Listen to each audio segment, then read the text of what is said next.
Buenos días a todos. Tenemos por ahí 2, 3 minuticos que se conecte el resto.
Buenos días, empecemos.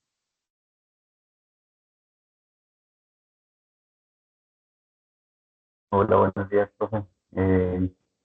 Listo, vamos a empezar. Entonces, esta primera urodemania, tenemos una paciente femenina de 59 años con luz irritativos, antecedente de una fisura tropecia y refiere urgencia. Entonces, inicialmente vamos a ver la parte del flujo. Vemos que tiene un flujo disminuido, una onda intermitente, ¿sí? Como en estacato. Y posteriormente vamos a ver pues, como la parte del llenado. Vemos que es una de una.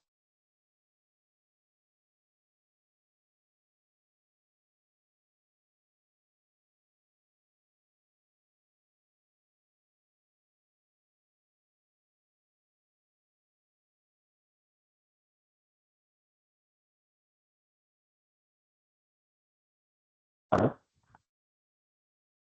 ¿Aló? ¿Me escuchan? Johnny, se fue un momento el audio. ¿Vale? ¿En qué parte me quedé?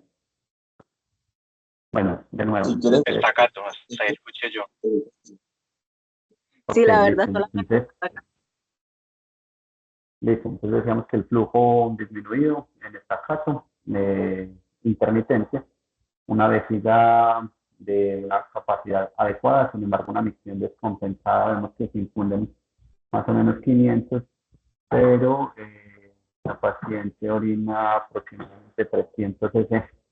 En cuanto al llenado, vemos una vejiga normosensible, eh, no presenta contracciones inhibidas, la estabilidad del detrusor pues es adecuada y la adaptabilidad o la compliance está normal, sin alteraciones.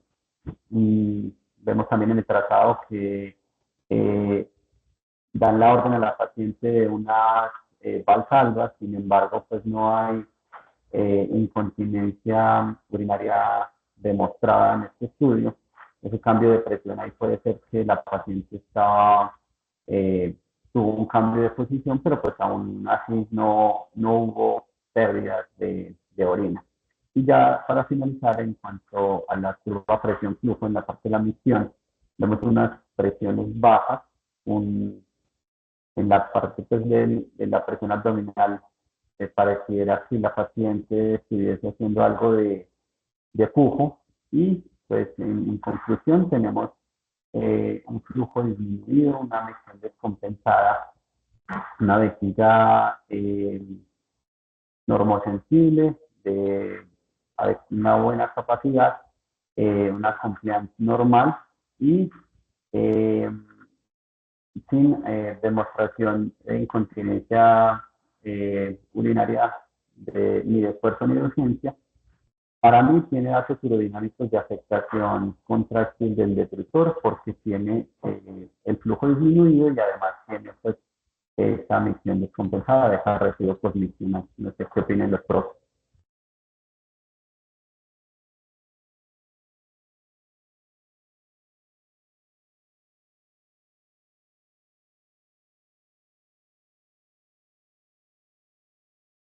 Yo coincido, Johnny, coincido que tiene una hipoactividad del detrusor, por lo que acabas de mencionar, de acuerdo con la lectura, no sé si tengo alguna otra anotación.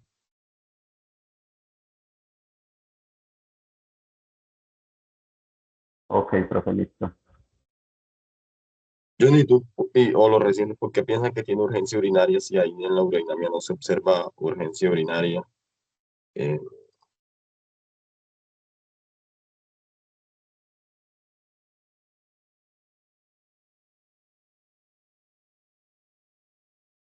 Hola, Pues buenos días. recordemos, Profe, Hola, ¿me escuchan? y pienso te escuchamos. Dado el antecedente de la infección, posiblemente la malla la tenga hacia el cuello vesical. Y esa cercanía del cuello vesical se comporta pues como un cuerpo extraño y le genera urgencia a la paciente. Esa es una de las razones. ¿Y por qué otra razón puede tener sensación de urgencia urinaria?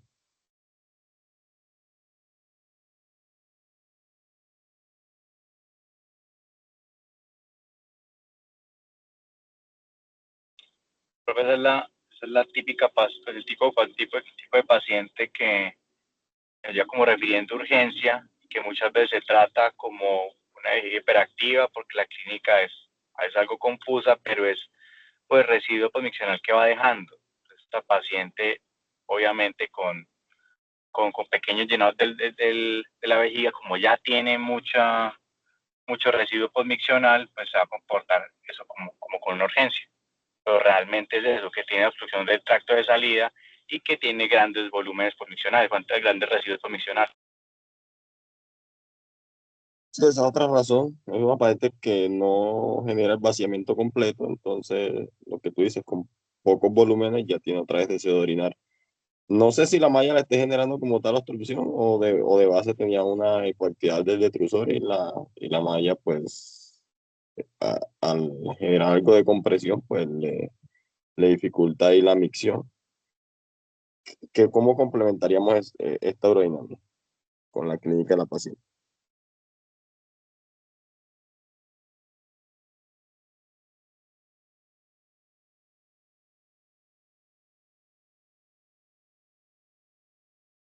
¿O cómo trataríamos a esta paciente? podría haber, ¿cómo, profe? ¿Cuál es el siguiente paso con esta paciente? ¿Le llega a la paciente con esa sintomatología, esos antecedentes? ¿Qué sigue? O sea, ¿qué le mandan? Yo le haría una cistoscopia y también una ecografía con medición de residuos posmiccionales.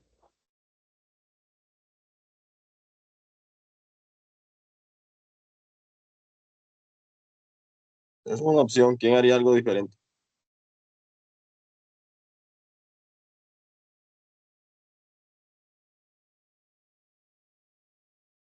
Profe, no se puede complementar con una cistoscopia para ver lo que estamos diciendo lo de la malla. Sí, sí, eso fue lo que dijo Johnny. Johnny dijo que una cistoscopia Ah, y bueno, una... qué pena, no escuché. Pues yo creo que esas dos opciones son buenas inicialmente. De hecho, si está la posibilidad también por lo que decía Pinzón de la ubicación de la malla, porque puede que la malla no esté extruida, sino que esté muy hacia el cuello, esté entorchada. Entonces, digamos que a veces una ecografía dinámica de piso pélvico también puede ser de gran ayuda. O para la ubicación de esas mallas que no están extruidas, que no se pueden ver por cistoscopia ni a la revisión ginecológica, pero tiene una ubicación que no es pues una ayuda. Yo estoy con el doctor Deimer. Yo le pido las dos cositas. Yo le pido la cistoscopia y le pido una ecografía de piso pélvico o una resonancia también. Tiene muy buenos resultados para mirar el posicionamiento y la ubicación precisa de la dichosa malla.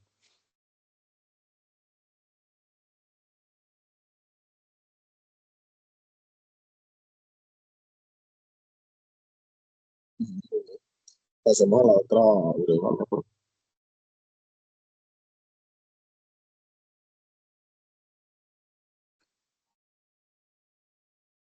Yo la leo, Johnny. Bueno, este es un paciente masculino de 73 años con looks mixtos que refiere nicturia por 2 y una historia de una prostatitis reciente. Entonces, pues aquí podemos ver que el flujo está disminuido, tiene una curva que es como casi aplanada. En la micción infunden alrededor de, como, es hasta 500, como 300 cc y orina aproximadamente 100 cc, tiene una micción que está descompensada, tiene una vejiga que está de buena capacidad, tiene un detrusor que es hiperactivo, tiene varias contracciones no inhibidas. En cuanto a la compliance, a medida que va aumentando, sí veo que aumenta pues como tal la presión, entonces para mí tiene una compliance que está alterada. No veo datos urodinámicos de incontinencia, pero sí datos urodinámicos de obstrucción, aumentan mucho las presiones. Yo a este paciente, pues como conclusión, le haría una cistoscopia y aparte que hizo ya una infección urinaria, pues complicado, hizo una prostatitis. Entonces, como pensar que no sea pues de origen prostático.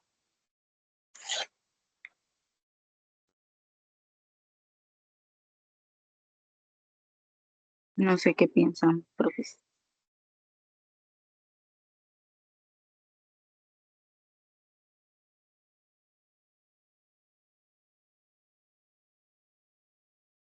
Sí, tiene de acuerdo, tiene un flujo que no es evaluable.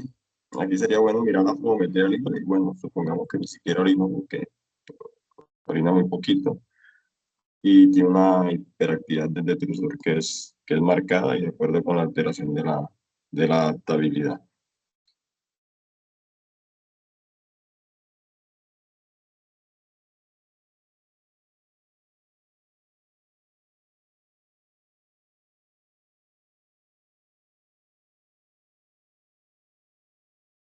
Estos son los pacientes, no sé qué opinan los profes, estos son los pacientes que tienen estas vejigas hiperactivas que se operan y a pesar de la cirugía desobstructiva quedan muy sintomáticos. Ah, como experiencia he tenido eso, que les hacen la RTU, les hacen la prostatectomía abierta y quedan igual con un detrusor hiperactivo que puede ir mejorando en el tiempo, pero los primeros 3 meses o incluso el primer año, los pacientes no están tan satisfechos por la nicturia marcada, hay que colocarle anticolinéricos, beta-3 agonistas como para tratar de mejorar eso, pero la urodinamia incluso nos pudiese anticipar esos resultados y mencionárselo a los pacientes antes de la cirugía. Yo creo que está pidiendo una cirugía desobstructiva ya con urgencia, obviamente, y que hacer la citoscopia, estoy de acuerdo con Nina, y la ecografía con el volumen prostático, revisarlo en general.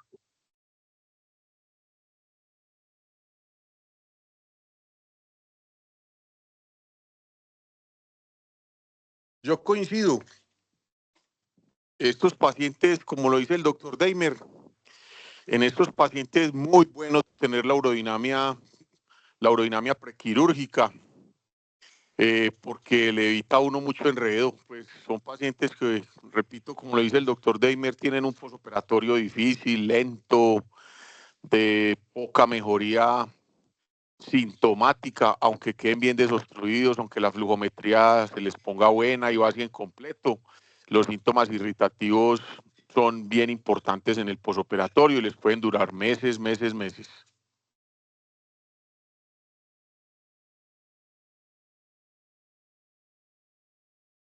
Entonces yo tengo una pregunta ahí porque he visto varios casos así y es que vienen pacientes con luz mixtos de predominio obstructivo y no a todos pues se les envía la urodinamia, ¿cierto? Sin embargo, luego de la cirugía quedan refiriendo el síntoma pues, que es cardinal en la vejiga hiperactiva, que es la urgencia, y va uno a ver y previo a la cirugía también lo referían. Entonces, no sé si estén de acuerdo estos pacientes que antes de operarlos, pues se les tenga, como decía el profe Uribe, una urodinamia para igual explicarles a ellos que sí, obviamente necesitan esta cirugía desobstructiva, pero pues que después de la cirugía pueden quedar con esos síntomas que pueden ser molestos y que posiblemente necesiten los medicamentos para continuar pues con una micción un poco más llevadera para ellos.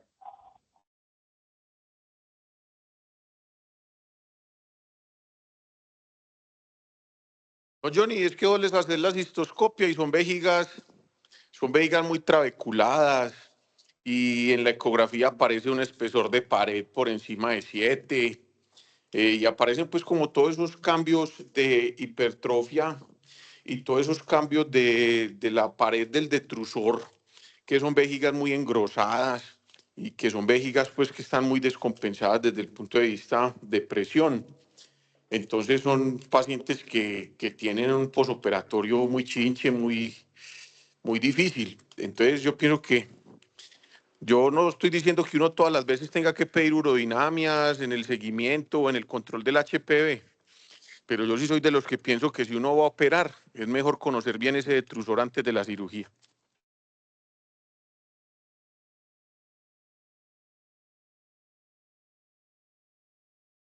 Ok, profe, muchas gracias. Sí, de acuerdo. Hay predictores no urodinámicos que también te pueden llevar a pensar que el paciente no va a tener una evolución postquirúrgica tan óptima. Y es lo que decía el profesor, vejiga estrangulando, incluso dice, bueno, usted puede operado, va a orinar bien, pero no tan bien. Yo creo que hay que aterrizarle mucho las expectativas. Y si se tiene una urodinamia sería perfecto en esos pacientes, en esos que se ven unas alteraciones morfológicas evidentes de un daño vesical ya crónico. Yo creo que ese paciente se beneficia, porque incluso hay algunos que están del otro lado, no quedan con hiperactividad, sino que tienen un daño y una hipoactividad del detrusor y no orinan, quedan con sonda y les hacen uno la cistoscopia postquirúrgica porque el paciente no orina y tiene una celda amplia, pero la vejiga mala, o sea, tiene un detrusor ya completamente dañado. Entonces, sí, en ese caso coincido en que sería muy útil la ordenamiento prequirúrgica. Yo quiero agregar algo y es como el enfrentamiento, pues, o como cuando uno se enfrenta a este tipo de pacientes que hay de diferentes matices, me explico. Pacientes que se niegan a la cirugía y que no se operan y que no se operan y que no se operan, que yo estoy orinando bien, que yo estoy orinando bien, que yo estoy orinando bien y le corren a la cirugía y son próstatas de gran volumen o próstatas con residuos altos, 2 o 3 infecciones y los manes reacios pues para la cirugía. Son pacientes en los que hay que tener mucho cuidado porque tienen evoluciones más difíciles. La pregunta de siempre, uno no lo puede operar pues con la primera vez que se levante por la noche a orinar, pero no lo deje uno llegar tampoco a residuos del 50 o a infecciones recurrentes o incluso a retención. Y, y es como el criterio y el cuidado que uno tiene que tener al momento de proponerle o al momento de considerar una cirugía en un paciente. Ahora también con los alfa-bloqueadores, con tantos alfa-bloqueadores que hay, sencillos, en combinación, y cada vez seguimos viendo pacientes ahí con terapia dual o con terapia combinada, con próstatas de 90, 100 gramos, y de ahí para arriba, sabiendo que los estudios, específicamente el estudio de terapia combinada del COMBAT, no se hizo en próstatas tan grandes, se hizo en próstatas hasta 70 gramos. Entonces, hay veces como que se nos va la mano abusando de los alfa bloqueadores y pensamos que los alfa-bloqueadores pues son la solución, pero bien sabemos que los parámetros urodinámicos no es que mejoren mucho estrictamente en lo matemático con los alfa-bloqueadores. Entonces hay que tener un poquito de criterio y de cuidado a la hora de usar o mantener por tiempos excesivos la terapia médica. De hecho, profe, encuentro a los pacientes con Duolar y Miraderon, o sea, terapia que es triple, y próstatas grandes, y bueno, ¿qué pasa? Que no lo superan. Yo creo que también hay que ser consciente, lo que dice el profe, es que esto a corto, incluso a mediano plazo, tiene desenlaces que no son buenos. Y son pacientes que no están orinando bien, están con todo ese montón de medicamentos.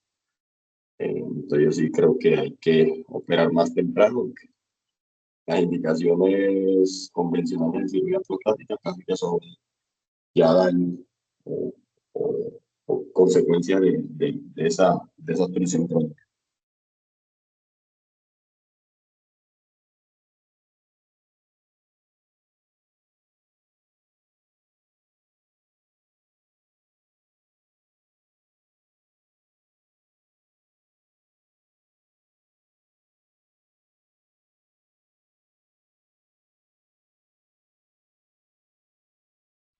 Bueno, vamos a ver este otro paciente, este último paciente, un reciente que nos quiera colaborar.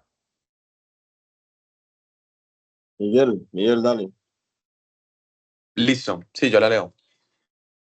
Bueno, entonces masculino, 78 años, tiene un antecedente personal de una ACV hace 15 años, una hemiparesia izquierda, síntomas de almacenamiento, episodios múltiples de retención urinaria y uso de sonda permanente.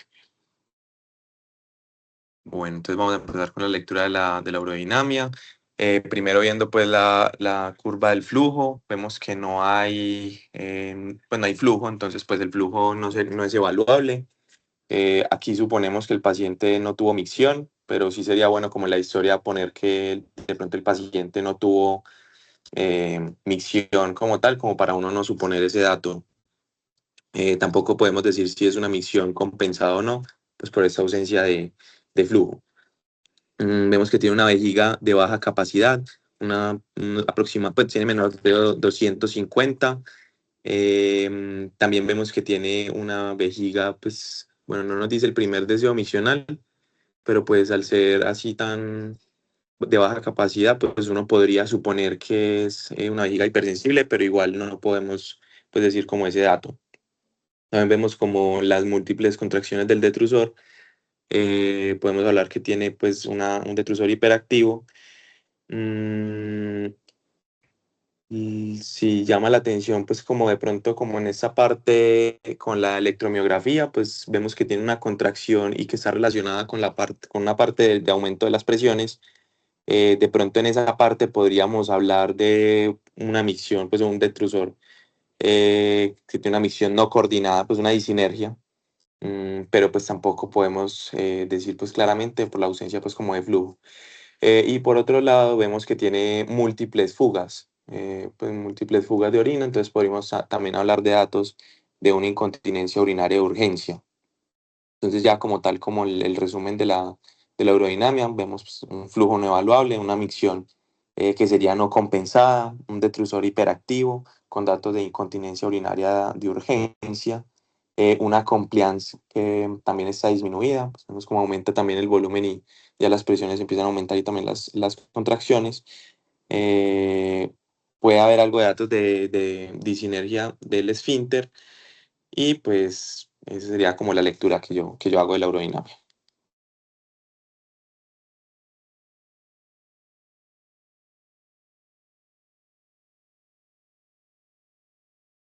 Miguel, no le veo alteración de la adaptabilidad. Mira que después de las contracciones hay unas que son muy fuertes y ya baja nuevamente a cero. Entonces vuelve y arranca más adelante otra contracción y de hecho al final termina en cero. Y de la micción disinérgica, eso ahí no la puedes evaluar porque el paciente no tuvo micción, entonces no pudiese Total. hablar en la fase miccional. Es esperado que durante una contracción inhibida el esfínter tenga mucha actividad, porque digamos que ese es parte del objetivo del esfínter, es evitar la fuga de orina. Entonces es normal que haya mucha actividad. Eso no te lleva a concluir de que tenga una micción disinérgica o no coordinada en el caso de otros pacientes. Y lo grueso de esta urodinamia es que es una vejiga de baja capacidad y tiene un detrusor que es hiperactivo con una incontinencia urinaria de urgencia. La fase miccional Sí, obviamente no se puede evaluar porque nunca orinó. perfecto. Los pacientes que tienen sonda, Miguel, o que por alguna circunstancia extrema nos vemos en la necesidad de derivarlos pues con sonda permanente, tienden pues obviamente a disminuir la capacidad funcional de la vejiga y a disminuir la acomodación de la misma, porque como están todo el tiempo con una sonda ahí abierta, entonces los pacientes van haciendo como esos cambios de disminución de la capacidad funcional, disminución de la acomodación. Pues ahí es difícil uno interpretar esa fase final, cuánto es hiperactividad involuntaria neurogénica y cuánto puede haber de contractilidad voluntaria. Me refiero pues ahí al final cuando ya se suspende la infusión y probablemente el urodinamista le dice al hombre o al paciente pues que trate de orinar, ¿cierto? Uno podría mirar ahí de alguna manera que si hay algo de reserva contráctil si hay algo de actividad contráctil del detrusor. Lo que pasa es que, como dice el doctor Deimer, pues es muy difícil y no sabe uno qué tanto es de voluntario y qué tanto es de involuntaria, porque uno pudiera pensar que el paciente está obstruido en relación con la disinergia, pero pues definitivamente no tiene todos los elementos para definir esta situación. Entonces uno tendría que pensar ahí cosas más complejas. Le hago una cistoscopia, miro cómo está. ¿Cuántos años tiene el paciente, perdón? Tiene 78. ¿Cuánto tiene de próstata? Si la próstata está ejerciendo algún efecto o si el efecto es más esfinteriano. Entonces se pone uno ahí pues como en una situación muy compleja de definir si el paciente está obstruido o no está obstruido anatómica o funcionalmente. Y para uno tomar una decisión muy compleja, con resultados un poco también complejos de que si lo desobstruyo o le pongo toxina en el esfínter o hago cualquier maroma de esas, a ver si el paciente logra orinar espontáneamente. Yo consideraría en primera instancia, si el paciente no tiene una próstata de un muy alto volumen, consideraría más pensar en una circunstancia de origen funcional antes de ponerme a usar resectoscopios o láser o cualquier negocio de esos, porque puede pasar de la retención a la incontinencia total. Entonces es un paciente que pues es difícil hacer un diagnóstico preciso y obviamente es más difícil considerar una opción terapéutica.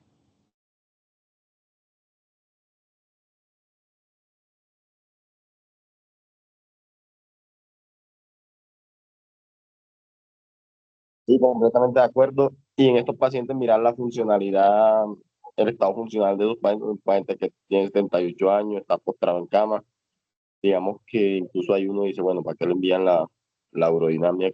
Prácticamente está, va a quedar con sonda permanente o cateterismo intermitente. Pero si es un paciente funcional, ya la toma de la decisión es un poco más compleja.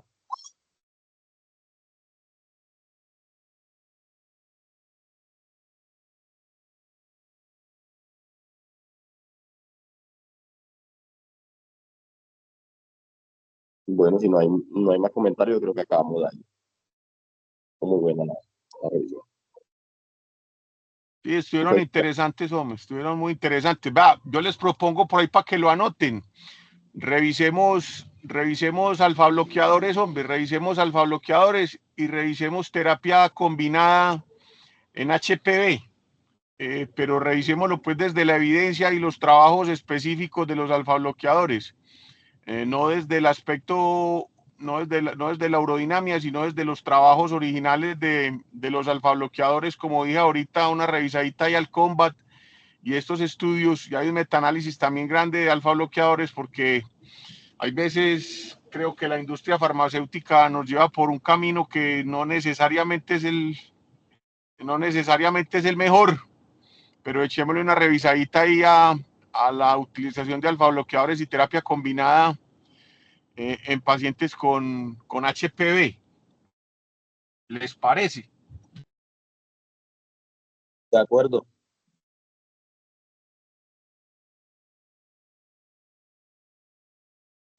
Bueno, quedamos así. Excelente. Un feliz día para todos. Señor, buen día. Luego.